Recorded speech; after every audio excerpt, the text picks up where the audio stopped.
Ano ko, yung parang sa yung buwan lang, yung puti lang, yung may buwan magagawa. Mahaba. Yung sirin, diba, yung inject na siya, yung parang kukulang ng dugo baga automatic yun, diba? Dalawa kasi sigurong test, pang dalawa.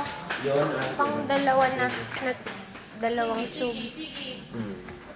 Kaya marami na siya. Kaya marami na kinuha. Sabi ni Dok. Baka nahihilo ka. Kasi nakuha ang dugo. Inom ka muna ng tubig. Ano tayo? Bili tayong chicken liver. Ang dagdag ng dugo, iron. Bili na tayo ng dugo na inumin ko. Ha? Kape yung natin.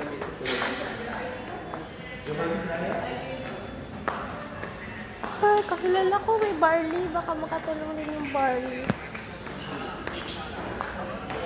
Try ka dyan sa kung ano yung driving ko.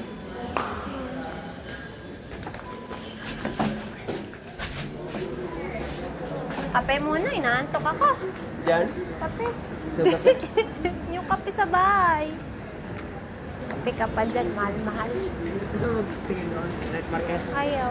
Ano Ano pa? pa? Mabawang buburjo man. Bukas mo pa makukuha. So ano, absent ka?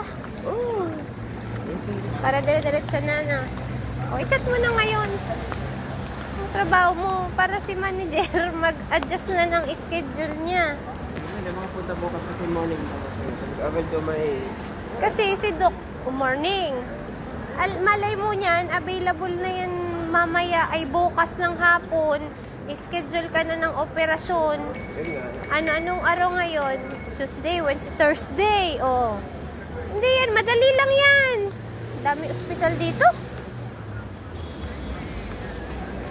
Sabihan mo na, wala na makakapigil sa'yo pa-opera. Ang sunod ko na lang gagawin, saan ako hahanap ng yung help? Kung sa ospital, makahanap tayo ng mga charity. Kasi kung may babayaran pa. Pero sa tingin ko, makukover naman yan lahat.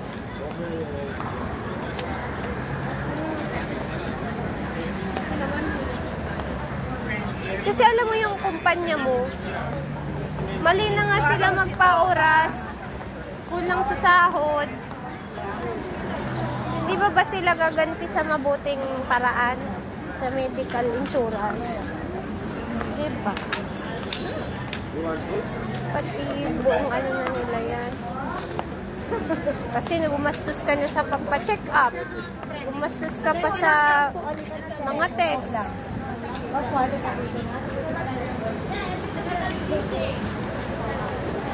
Update guys. Tomorrow po malalaman. Bali, 4 na test po yun. Tapos yung naaprobahan sa ano, basta may yung naaprobahan daw na test 2 out of 4. Di ko alam, baka yung 2 din na kailangan. Or depende sa result bukas. Yun po. Lakas na lang ng loob.